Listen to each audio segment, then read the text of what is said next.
I need people to understand that we understand as a black-led organization that you cannot policy your way out of the problems that we're in. However, we have to operate, we have to do both, and we have to be able to give ourselves shield and cover, because if we didn't, the system, as designed, will eat us up whole in an instant. So I just want people to know, because there's a lot of people out here that don't even know me, they can't even get close to me. They talk about what I do, they don't know what I do. I understand that the policy work is not the solution, it's a Band-Aid. And I want y'all to know that I appreciate the love and support. But we cannot policy, like I said earlier, we can't march, we can't city council, we can't do, we have to really critically, at this point in time, think about a new beginning and a new tomorrow. And to black people, you know what, for many years, I was like, if black people got more involved in the system, if we voted a little bit more, if we got a little bit more civically engaged, I thought we could fix some stuff. But I'm here today to let you know that's not the answer. Because the way the system is set up is working the way it's supposed to. So I say that I want people to understand again what we do at AJC. We do policy work to give ourselves time as we build, like my boy Vic say, this new kingdom, this new system, this new society. Yeah. So anybody that got something to say about me, we know what we do, but we do that to give us time as we build a better tomorrow. Yeah. So black people, I'm not here today to tell you to go register to vote, because hell, I don't know who to vote for in November.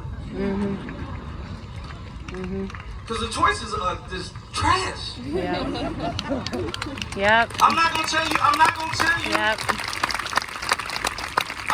you all the stuff that we want to do at City Hall is gonna work, but it is incremental steps as we get to a better tomorrow. So I'm not asking black people to do nothing else. All I want you to do for the people that's on their knee and for the black people that's standing up, I'm here to affirm to my black people. And I'm gonna start with black men, because that's what we have today. Black men, I love you. Amen. And I think it's important for men, black men, to say that to one another, because we live in a world where the only people that show us that is our black sisters. And I'm gonna get to them in a second. But black men and black men, I love you. Every time they try to put their knee on our neck, they can't stop us. Every time they try to kill us, we don't do nothing but multiply. Black men, I love you. If you wear a suit, if you wear J's, if you wear Aldo, whatever, I love you however you come. And I need black men to know that you are not the problem. No matter how many videos you watch of them killing you and shooting you and stabbing you, whatever they want to do.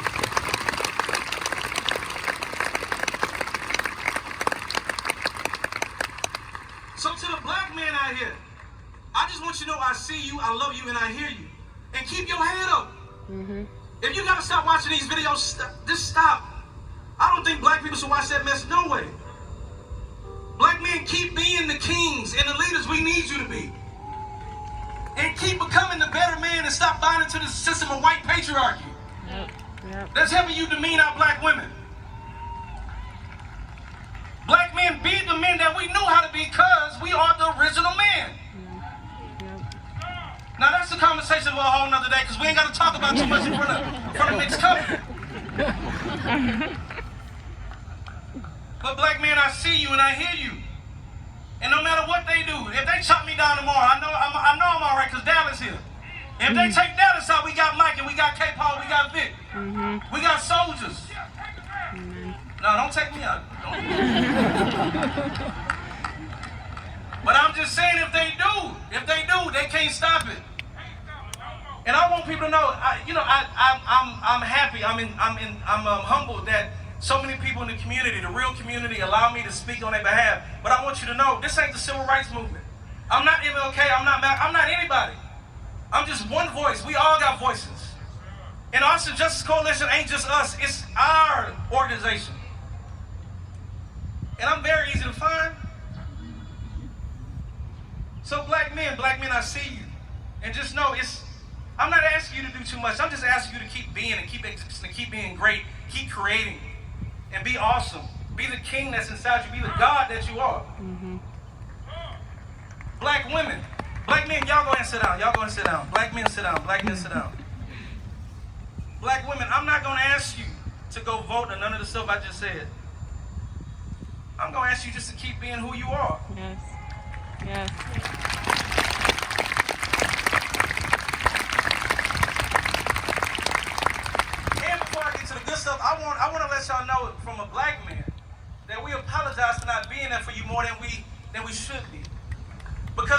they got their knee on our neck. Or when they shoot us down because we walking in the neighborhood with a bag of Skittles and some iced tea. Or when they leave our body in Ferguson for hours and hours, just letting it decay and decompose. You all come wrap your arms around us and let us know it's going to be okay. And black women, I want you to know I see you. Whether you got the kinky curly coming out your hair, or whether you want to go buy something, it don't matter. I see you. I see all the beauty in you. And no matter what this society say, there's nothing more beautiful than a black woman. Amen. There's nothing more stronger than a black woman. And like I said today, yes, we are. We are here today for police brutality because police are killing not only black men, they're killing black women. However, we also here because black women are dying just from giving birth because their doctors don't listen to them. We're here today because black women are still not getting paid equally for doing the job and doing it better than their male counterparts.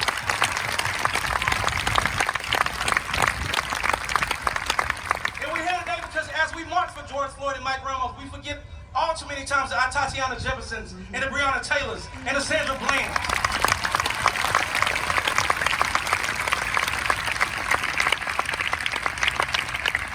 So black woman from black man, I see you. And I know there would not be a nation, not only a nation, there wouldn't be a universe without you. Amen. Amen. So black women, y'all sit on down. Y'all been doing too much work since all this got started anyway. Amen. Now white people, it's not going to be as motivational as the stuff I just said. That's okay. That's okay. But it is a call and a challenge because as I said before, I don't know how many more marches I'm coming to. Because like I said, whether you peacefully do it like MLK, they don't listen, they chop you down. Whether you do it like Malcolm, or Ida B. Wells, or Shirley Chisholm, the progress is so incremental that it almost doesn't matter. And it doesn't matter because you all have designed this system to operate the way it does. White people, you have to be willing, you have to be really willing to do the deep soul work to let that hatred go. And even if you don't think you do it, if you have a friend that comes into your office and tells that little N-word joke, or this person's so dark joke, and you let it go, you part of the problem. Yes. Yes.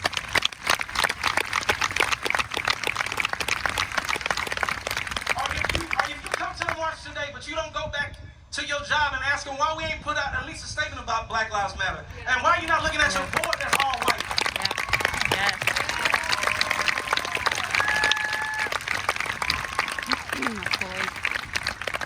So yes, it is about police brutality, but it's about the economic brutality. It's about the fact that you got to go maybe 3 or 4 streets before you find a black house on the east side. Yep. So your hashtags are wonderful. Your yard signs are beautiful. But what are you willing to relinquish to tip the scales of justice and economic opportunity?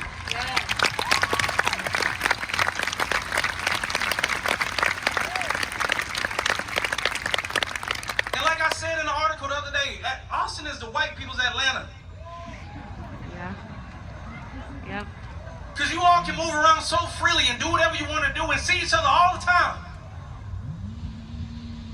You even come to a black business, it's more them than us. So what are you willing to relinquish? What are you willing to let go to really mean that Black Lives Matter? Yeah. I appreciate you marching, and I know it's hot. I appreciate your sweat. But if you ain't willing to let power go, then don't come talk to me after this talking about such a great speech. Amen.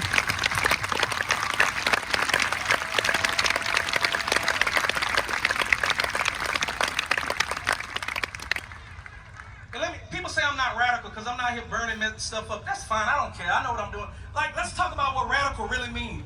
Angela Davis said radical simply means grabbing something at the root of the problem. So if we know the problem is racism, which is a white people's problem, and we know it's white supremacy, something that y'all created, and the system operates on that, we have to deal with that. I'd much rather you sell your house at 10% the cost than you bought it for to black people. So we can start uplifting and building our community back. Yeah.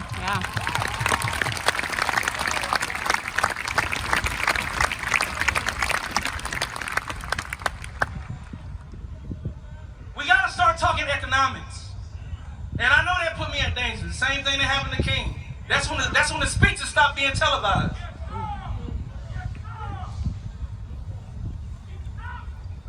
We can't fix a police department that was designed to catch runaway slaves.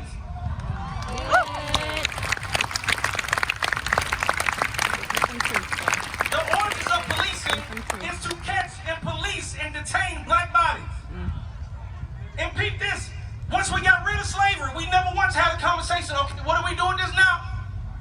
Maybe we need to change it. That conversation has never happened. So we still know how it operates. That's why we're not surprised when we see brothers and sisters on the street. It's operating the way it's supposed to. Which begs the question, why do we put in the city of Austin $400 million in the police department? It didn't come out and say we still care about black lives. Yep. It's almost impossible to tell me you care about me. It's kind of like going on a date. You say you care about me, you ain't never buying nothing. You ain't never investing in me. But you're investing in my enemy. You can't say Black Lives Matter when you're investing $400 million in a thing that takes black lives.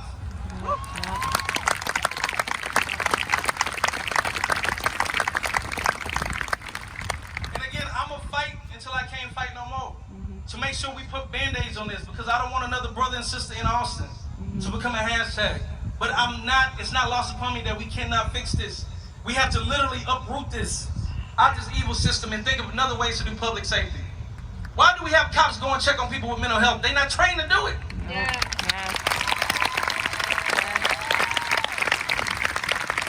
Why do we have cops in our school when our kids are acting up, slamming them to the ground, putting them in detention? They don't know what to do.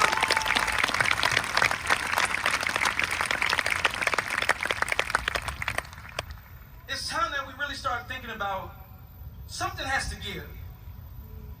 And it's only two options at this point as far as I'm concerned. And I don't know everything. One, white people, all of us, we do the work we need to do to really change this system. Or the people behind me, just like a bad relationship, we got to pack our bags and go. Yeah. How much more do we invest and believe in the system that ain't showing us otherwise?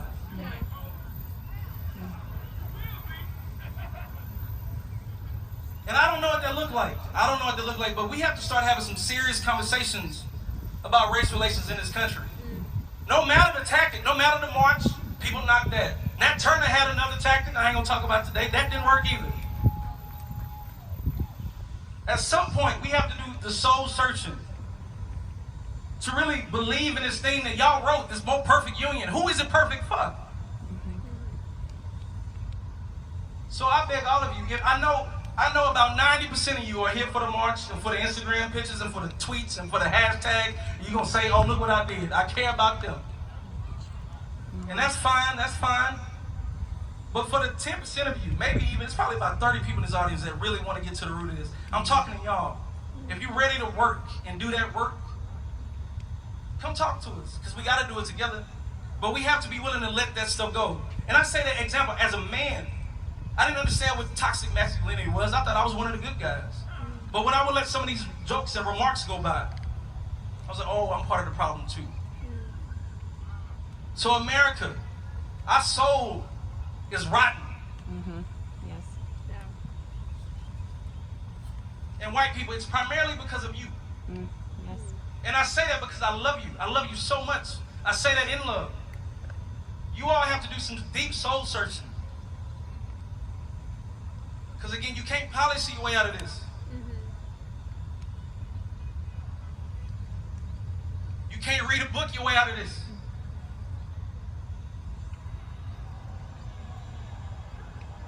No, y'all getting distracted. Don't get distracted. I told y'all they was already here. I said that when I said, hey, don't get distracted. I love all of you. I love all of y'all. We got some work to do. And it ain't just about police again. If you think this is just about police, it is a part of it.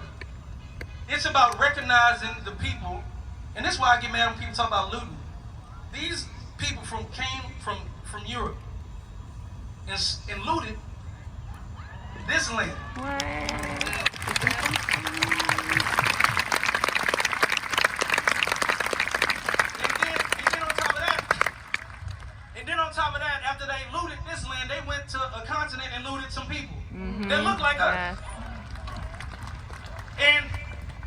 the looted land with the looted people, they use that to set up a system for them. Yeah.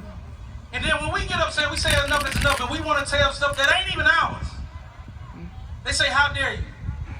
That's crazy as hell to me.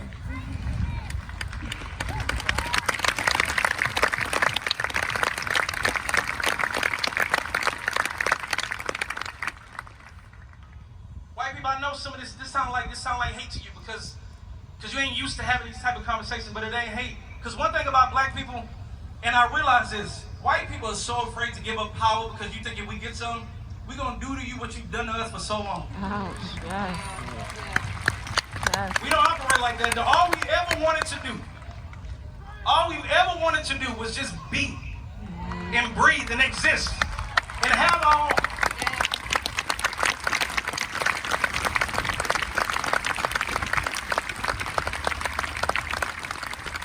Y'all lucky we not an evil people like that. Y'all know that you got people hugging cops right now. The hell?